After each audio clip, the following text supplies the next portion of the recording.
بسم اللہ الرحمن الرحیم الصلاۃ والسلام علی خاتم النبیین سیدنا محمد وعلی آلہ واصحابہ اجمعین رب اشرح لی صدری ویسر لی امری واحلل عقدۃ من لسانی یفقہوا قولی۔ السلام علیکم، میرا نام ندیم صدیقی ہے۔ آج ہم جس موضوع پہ بات کر رہے ہیں وہ تھوڑا سا مختلف ہے کہ اسلام مذہب نہیں ہے۔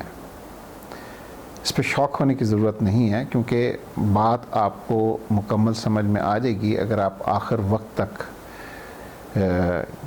اس ڈسکشن کو دیکھیں گے کہ اسلام محض مذہب سے کہیں اعلیٰ اور بہتر حقیقت ہے۔ اگر آپ قرآن اور حدیث کا مطالعہ کریں تو قرآن و حدیث میں مذہب کا کہیں ذکر نہیں ہے، لفظ مذہب استعمال نہیں ہوا کہیں، وہاں پہ استعمال ہوا ہے لفظ دین۔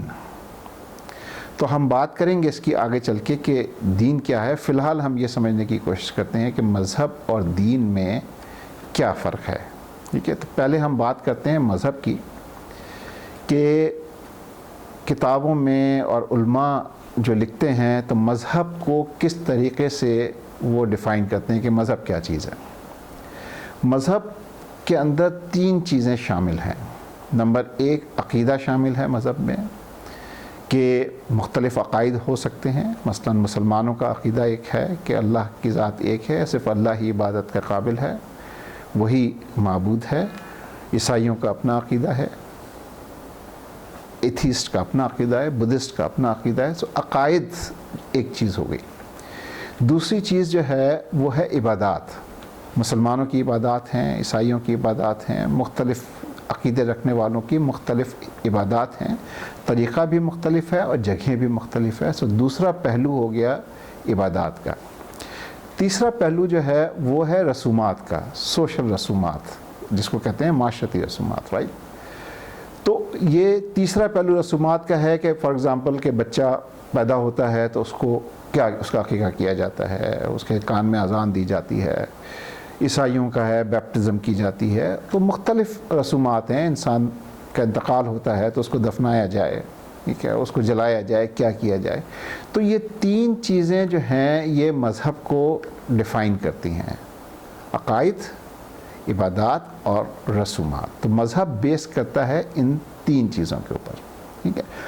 اور ماڈرن کانسیپٹ یہ ہے کہ مذہب جو ہے وہ ایک انفرادی چیز ہے، جس کو اجتماعیت سے جس کا تعلق نہیں ہے، یہ آپ کا اپنا ذاتی معاملہ ہے، ٹھیک ہے۔ آپ جو چاہیں عقیدہ رکھیں، جو چاہیں عبادات کریں، ٹھیک ہے، جیسی چاہیں رسومات کریں، اس میں کسی دوسرے کو دخل اندازی کا کوئی اختیار حاصل نہیں ہے، اور تمام مذاہب جو ہیں ان کا ایکول اسٹیٹس ہے، ٹھیک ہے۔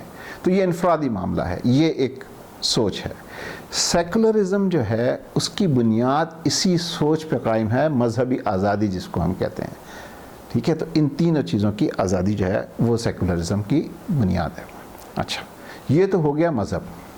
اب اگر ذرا غور کریں تو یہ مذہب جو ہے اور اس میں شامل یہ تینوں چیزیں جو ہیں یہ آپ کو زندگی گزارنے کے لیے ایک محدود رہنمائی دیتی ہیں، مکمل رہنمائی نہیں دیتی، ٹھیک ہے۔ جبکہ انسان کو تو زندگی گزارنے کے لیے مکمل لائحہ عمل چاہیے، مکمل رہنمائی چاہیے۔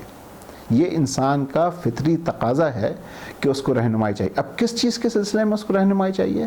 انسان کو رہنمائی چاہیے اس بات کے لیے کہ ڈوز اینڈ ڈونٹس کیا ہیں، کس چیز کی اس کو اجازت ہے، فریڈمز کیا ہیں اس کی، اور ریسٹرکشنز کیا ہیں، ٹھیک ہے۔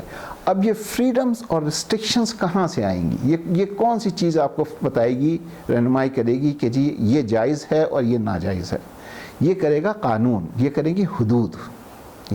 اسی لیے اللہ رب العزت نے جب انسان کو پیدا کیا، حضرت آدم علیہ السلام کو پیدا کیا، تو اللہ کو پتہ تھا کہ میں نے جو یہ مخلوق پیدا کی ہے اس کی ریکوائرمنٹس کیا ہیں، اس کی فطری ریکوائرمنٹس ہیں کہ اس کو رہنمائی چاہیے، اس کو بتانا پڑے گا کہ یہ جائز ہے، یہ ناجائز ہے، یہ کر سکتا ہے یہ نہیں کر سکتا، تبھی یہ شخص جو ہے یہ کنٹرول میں رہے گا اور مثبت کردار ادا کرے گا۔ اگر اس کو یہ نہیں بتایا گیا تو یہ بکھر جائے گا، پھر وہ فرشتوں والی بات جو ہے وہ سچ ثابت ہو جائے گی کہ یہ تو دنیا میں جا کے شر پھیلائے گا۔ ٹھیک ہے، اللہ کو پتہ تھا، اسی لیے اللہ نے کیا کیا کہ انسان کے پیدا کرنے کے ساتھ ہی پہلا انسان پیدا ہوا، ساتھ ہی پہلا قانون بھی پیدا ہو گیا کہ بھئی اس درخت کے پاس مت جانا اور اس کا پھل مت کھانا۔ کیا ہے یہ درخت؟ یہ حدود ہے نا، یہ قانون ہے نا۔ تو اللہ نے انسان کو پیدا کیا اور ساتھ ہی قانون پیدا کر دیا جس نے کیا دیا؟ فریڈمز اینڈ ریسٹرکشنز دے دی۔ یعنی قانون دیتا ہی آپ کو فریڈمز اینڈ ریسٹرکشنز ہے کہ کیا آپ کر سکتے ہیں کیا آپ نہیں کر سکتے، ٹھیک ہے نا۔ اچھا، اب سمجھنے والی بات یہ ہے کہ اب قانون کہاں سے آتا ہے؟ قانون کون دے گا؟ قانون دیتا ہے نظام، یعنی سسٹم ہونا چاہیے۔ قانون ہمیشہ ڈرائیو کیا جاتا ہے سسٹم سے، ٹھیک ہے۔ اب سسٹم کہاں سے آئے گا؟ سسٹم کون دے گا؟ سسٹم وہ ہستی دے گی کہ جس کے پاس اختیار ہے، اتھارٹی ہے، جس کے پاس اتھارٹی دیتی ہے نا سسٹم، ٹھیک ہے۔ اب اتھارٹی کس کے پاس ہے؟ اس پوری کائنات کی جو کل اختیار ہے وہ تو اللہ رب العزت کی ذات کے پاس ہے۔ تو اس کا مطلب یہ ہے کہ جو زندگی گزارنے کا اور جس کائنات کا جو کو چلانے کا جو سسٹم ہے وہ کون دے گا؟ وہ اللہ کی ذات دے گی۔ اور کیونکہ ہم انسانوں کی بات کر رہے ہیں تو انسانوں کی حد تک ہم بات کرتے ہیں کہ ہماری انسانوں کی انسانی زندگی کے لیے جو سسٹم چاہیے وہ اللہ رب العزت کی ذات دے گی، کیونکہ اختیار کل اللہ کے پاس ہے۔ اور یہی ہوا ہے کہ اللہ رب العزت نے ہمیں سسٹم دے دیا۔ اب اس سسٹم کی جو اللہ نے سسٹم دیا ہے اس کی 3 ڈائمنشنز ہیں۔ ایک سیاسی جس کو ہم کہتے ہیں پولیٹیکل سسٹم، ایک معاشرتی جس کو ہم کہتے ہیں سوشل سسٹم، اور ایک اکنامک سسٹم جس کو ہم معاشی سسٹم کہتے ہیں۔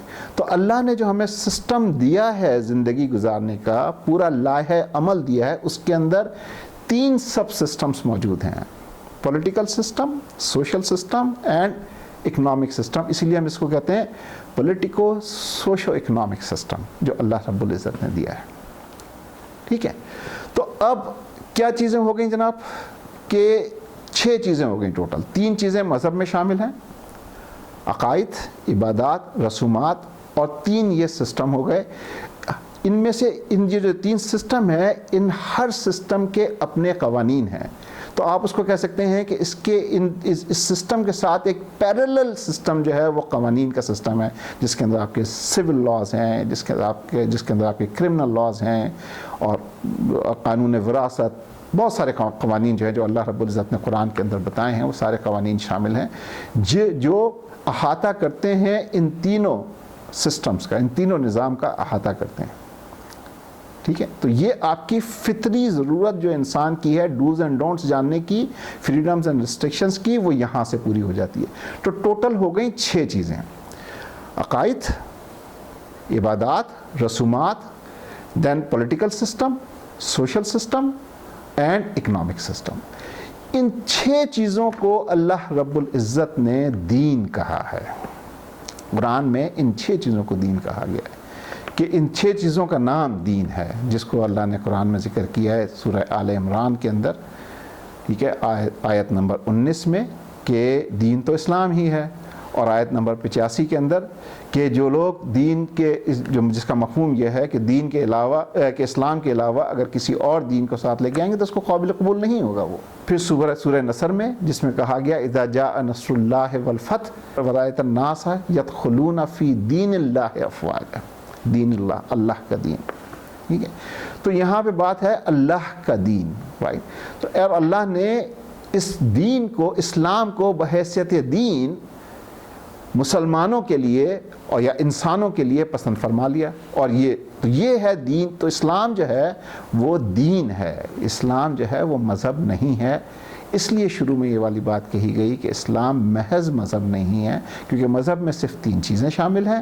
اسلام دین ہے جو مکمل ضابطہ حیات اور مکمل لائحہ عمل زندگی کا ہے۔ نبی پاک صلی اللہ علیہ وسلم کے 10 سال مدینے میں، اور اس کے بعد خلافت راشدہ کے 30 سال، 40 سال تو اسلام اپنی اصل شکل میں دین کی شکل کے اندر قائم رہا، لیکن اس کے بعد خلافت راشدہ کے بعد جب وہ ملوکیت کا زمانہ شروع ہو گیا تو اس کے اندر سے یہ نظام جو ہے نا، جو دین کا جو نظام کا عنصر جو ہے یہ کم ہوتا چلا گیا، اور مذہب کا عنصر جو ہے نا یہ باقی رہتا چلا گیا۔ یہاں پہ آ کے پرابلم ہو گئی، اور الٹیمیٹلی کیا ہوا کہ ہم آج کی دنیا میں پہنچ گئے جہاں پہ اسلامی نظام جو ہے وہ تقریباً ناپید ہے، اور کیا باقی رہ گیا ہے کہ مذہب کا عنصر باقی رہ گیا۔ کہاں ہے اسلامی نظام؟ اسلامی نظام تو کہیں نہیں ہے نا اب، ٹھیک ہے، یا تو سیکولرزم ہے یا جمہوریت ہے۔